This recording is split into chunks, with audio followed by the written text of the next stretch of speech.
Hello सम्पूर्ण साथीहरूलाई आज फेरि पनि म स्वागत गरिरहेको छु। आज चाहिँ फेरि पनि मैले मलेसियाको केही डिमान्ड र मलेसियाको केही अपडेट चाहिँ लिएर आएको छु। सो यो भिडियोलाई तपाईहरू सुरुदेखि अन्तिमसम्म हेर्नुहोला र यो भिडियोलाई स्किप नगरिकन हेर्नुहोला, किनभने यो भिडियो मार्फत म पुरै जानकारी गराउने। यदि तपाईहरू यो भिडियोलाई स्किप गरेर हेर्यो भने तपाईहरू पुरै जानकारी चाहिँ पाउन सक्नुहुन्न। त्यही भएर तपाईहरू यो भिडियोलाई सुरुदेखि अन्तिमसम्म हेर्नुहोला र स्किप नगरिकन हेर्नुहोला, किनभने मलेसियाको जुन डिमान्ड र मलेसियाको जुन अपडेट छ म सबै जानकारी चाहिँ यो भिडियो मार्फत म जानकारी गराउने छु तपाईहरूलाई। र मलेसियामा चाहिँ सेक्युरिटी गार्डको काममा के कस्ता जोखिम हुन्छ अथवा राम्रो हुन्छ भन्ने सबै जानकारी चाहिँ म गराउने छु।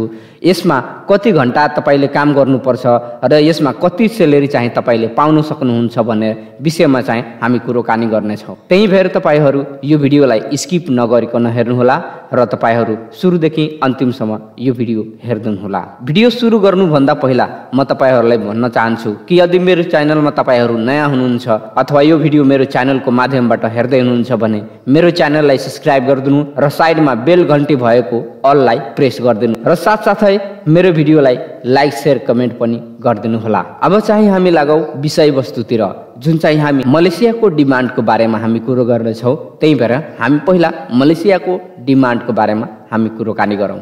यहाँ तपाईले देख्न सक्नुहुन्छ अहिले 22 वटा कम्पनी चाहिँ डिमान्ड चाहिँ पठाइसक्नु भएछ र यो 22 वटा कम्पनी मध्ये केही कम्पनी सेक्युरिटी गार्ड र केही कम्पनी चाहिँ प्लान्टेसनको हो।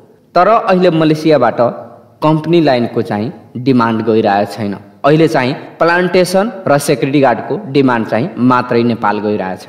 यदि तपाईहरू प्लान्टेसन र सेक्युरिटी गार्डमा आउन चाहनुहुन्छ भने तपाईहरू राम्रो राम्रो कम्पनीको इन्टरभ्यू दिएर आउन सक्नुहुन्छ। यदि तपाईहरू मलेसियामा सेक्युरिटी गार्डमा आयो भने तपाईहरूलाई कुनै कुनै ठाउँमा चाहिँ अप्ठ्यारो पनि हुन्छ र दुःख पनि हुन्छ, तर पैसा कुनै कुनै ठाउँमा थोरै पाउँछ र कुनै कुनै ठाउँमा चाहिँ बढी पाउँछ। र यसमा चाहिँ सबभन्दा पहिला कुरो के हो भन्ने मलेसियाको सेक्युरिटी गार्डमा चाहिँ अलि जोखिम चाहिँ बढी हुन्छ, किनभने मलेसियामा चाहिँ कालेहरूको दादागिरी धेरै भएको कारणले गर्दा धेरै जसो हाम्रो नेपालको साथीभाइहरूले सेक्युरिटी गार्डमा मलेसियामा आएर धेरै जोखिम पनि उठाउनु भएछ र कतिपय साथीहरूले त आफ्नो जान पनि गुमाउनु भएछ।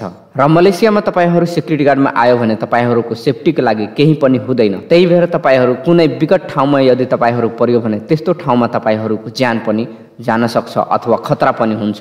पहिलेको भन्दा अहिले मलेसियामा चाहिँ खतरा अहिले कम भएछ, तर पनि अहिले मलेसिया सेक्युरिटी गार्डमा आउँदाखेरि खतरा नै हो। त्यही भएर यदि तपाईहरू मलेसियामा सेक्युरिटी गार्डमा आउन चाहनुहुन्छ भने त्यस्तो कम्पनीमा आउनु जसले सेक्युरिटी गार्डको लागि केही गरेको हुन्छ र सेक्युरिटी गार्डलाई पनि ख्याल गरेको हुन्छ। त्यही भएर तपाईहरू यस्तो सेक्युरिटी गार्ड कम्पनीमा तपाईहरू आउन सक्नुहुन्छ। त्यस्तै कम्पनीहरूको बारेमा आज चाहिँ म जानकारी गराउन गइरहेको छु, जुन चाहिँ त्यस कम्पनीमा तपाईहरू आउन सक्नुहुन्छ। सबैभन्दा पहिला चाहिँ तपाईले यहाँ देख्न सक्नुहुन्छ सेक्युरिटी गार्डको लागि यहाँ मेल फोर्स भन्ने एउटा कम्पनीले यो डिमान्ड पठाएको। यो सेक्युरिटी गार्डको डिमान्ड पहिला हामी हेरौँ। तर यो कम्पनी चाहिँ यो सेक्युरिटी गार्डको जुन मेल फोर्स छ तपाईले यसमा आउन सक्नुहुन्छ, किनभने मलेसियामा मेल फोर्स भन्ने सेक्युरिटी गार्ड कम्पनी चाहिँ धेरै नै राम्रो हो। त्यही भएर यसमा तपाईहरू आउन सक्नुहुन्छ। यो डिमान्ड धेरै पहिला चाहिँ यसको अप्रुभल भएको हो र यसबाट फेरि पनि प्री इन्टरभ्यू हुन गइरहेछ। त्यही भएर यो डिमान्ड चाहिँ अपलोड गरिएछ।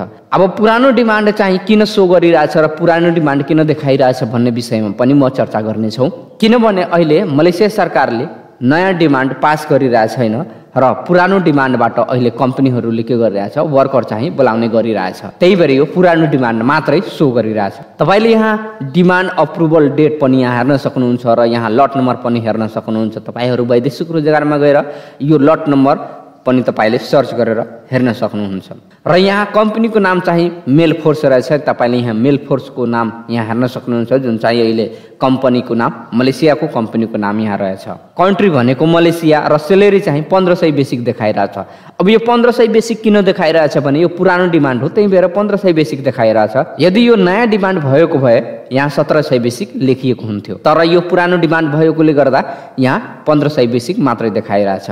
र माग संख्या हेर्दाखेरि तपाईले यहाँ 56 जना चाहिँ पुरुषलाई माग गरिएछ। यसमा महिलाको माग छैन है। सेक्युरिटी गार्ड भएकोले गर्दा यहाँ महिलाको माग छैन। त्यही भएर यहाँ 56 जना पुरुषको लागि मात्र यहाँ डिमान्ड गएको। अब 1700 बेसिक भन्ने बित्तिकै तपाईलेहरूले नझुक्नु होला कि 1700 बेसिक हामीले 8 घण्टा काम गरेर मात्रै चाहिँ हामी पाउन सक्छौँ। यहाँ लेख्नु भएछ करार अवधि 2 वर्ष र दैनिक दिनमा काम गर्नु घण्टा पनि यहाँ तपाईले देख्न सक्नुहुन्छ 8 घण्टा र हप्तामा काम गर्नुपर्ने दिन चाहिँ 6 दिन लेखिएको छ। तर तपाईले एउटा कुरो सोच्नु होला, यदि तपाईहरू मलेसियामा सिक्युरिटी गार्डमा आयो भने के तपाईहरू 8 घण्टा मात्रै काम गर्नुहुन्छ र हप्तामा 6 दिन काम गर्नुहुन्छ, पाइको 1 दिन चाहिँ बिदा हुन्छ? त्यसो तपाईले नसोच्नु होला, किनभने मलेसियामा सिक्युरिटी गार्डमा आउँदाखेरि तपाईहरू 30 के 30 दिनै नै काम गर्नुपर्छ तपाईहरूलाई र प्रत्येक दिन तपाईले 12 देखि 16 घण्टा चाहिँ तपाईले ड्युटी गर्नुपर्छ। यदि तपाईहरू मलेसियामा चाहिँ सिक्युरिटी गार्डको लागि आउँदै हुनुहुन्छ भने तपाईहरूलाई यो कुरो ख्याल गर्नु होला कि मलेसियामा चाहिँ तपाईहरू सिक्युरिटी गार्डमा आउँदाखेरि तपाईहरू दैनिक दिन चाहिँ तपाईले 12 देखि 16 घण्टा अनिवार्य रूपमा तपाईहरूले काम गर्नुपर्छ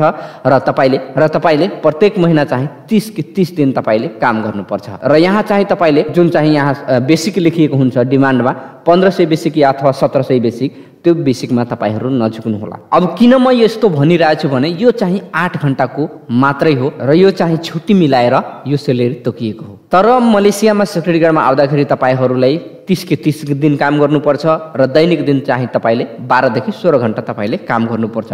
पुरै चाहिँ जानकारी पाएर मात्रै चाहिँ डिमान्डमा साइन गर्नु होला। हतार गरेर तपाईहरू मलेसिया खुलियो भन्ने बित्तिकै तपाईहरू डिमान्ड देख्ने बित्तिकै साइन नगर्नु होला। त्यहाँ कति घण्टा काम गर्नु परिरहेछ र ड्युटी बाहेक काम गर्दाखेरि तपाईहरू 1 घण्टाको पैसा कति मिलिरहेछ र महिनाको पैसा कति भइरहेछ भने सबै क्याल्कुलेसन गरेर मात्रै चाहिँ तपाईले डिमान्डमा साइन गर्नु होला। त्यही भएर तपाईहरू सोच विचार गरेर मात्रै चाहिँ मलेसिया आउनु होला। अब चाहिँ तपाईले यहाँ अन्तर्वार्ताको डेट तपाईले यहाँ हेर्न सक्नुहुन्छ। यहाँ अन्तर्वार्ताको डेट रहेछ 2025 3वाँ महिना 31 तारिक र अर्को रहेछ 2025 3वाँ महिना 25 तारिकमा यसको चाहिँ अन्तर्वार्ता हुने हो। हेड अफिसमै यसको अन्तर्वार्ता हुने हो र यसको अन्तर्वार्ता चाहिँ तपाईले मेन अफिसमा गएर तपाईले हेड अफिसमा गएर तपाईले दिन सक्नुहुन्छ।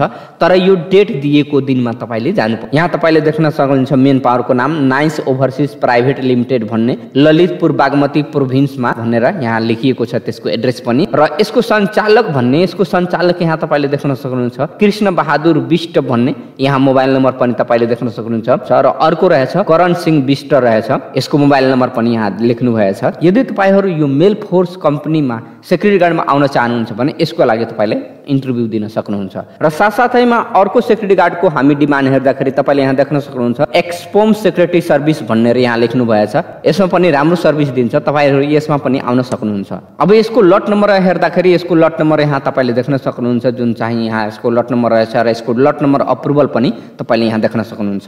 र साथसाथै तपाईले यहाँ यसको माग संख्या तपाईले हेर्न सक्नुहुन्छ जुन चाहिँ 100 जनालाई यहाँ माग गरिएछ र 1500 बेसिक यहाँ लेखिएछ। तर यो चाहिँ तपाईहरु यो 1500 बेसिकलाई नहेर्नु होला, किनभने यो अहिले 1700 बेसिक छ। पहिले नै तपाईहरुलाई भनिसकेको छु कि अहिले 1700 बेसिक। अब सेम चाहिँ प्रोसेस यो डिमान्डको त्यस्तै हो। अब यसको अन्तर्वार्ता हामी हेरौँ। यसको अन्तर्वार्ता चाहिँ यहाँ तपाईले देख्न सक्नुहुन्छ 2025 3वाँ महिना 21 तारिकमा यसको अन्तर्वार्ता हुने हो र अर्को चाहिँ 2025 3वाँ महिना 20 तारिकमा यसको अन्तर्वार्ता हुने हो। 11 बजेतिरको अन्तर्वार्ता हुने हो र यसको अन्तर्वार्ता हुने स्थान यहाँ देख्न सक्नुहुन्छ Sunsari technical multi training centre भन्ने इटहरी 6 इटहरी सब मेट्रोपोलिटिसियन सिटी सुनसरीमा यसको चाहिँ अन्तर्वार्ता हुने हो। र तपाईले यहाँ डेट पनि तपाईले हेर्न सक्नुहुन्छ 2025 3वाँ महिना 20 तारिक लिएर 2025 3वाँ महिना 21 तारिकसम्म यसको 11 बजे यसको अन्तर्वार्ता हुने हो। पोखराम पनि यसको अन्तर्वार्ता हुने हो, साथसाथै यसको हेड अफिसमा पनि यसको अन्तर्वार्ता हुने हो र यसको झापामा पनि यहाँ तपाईले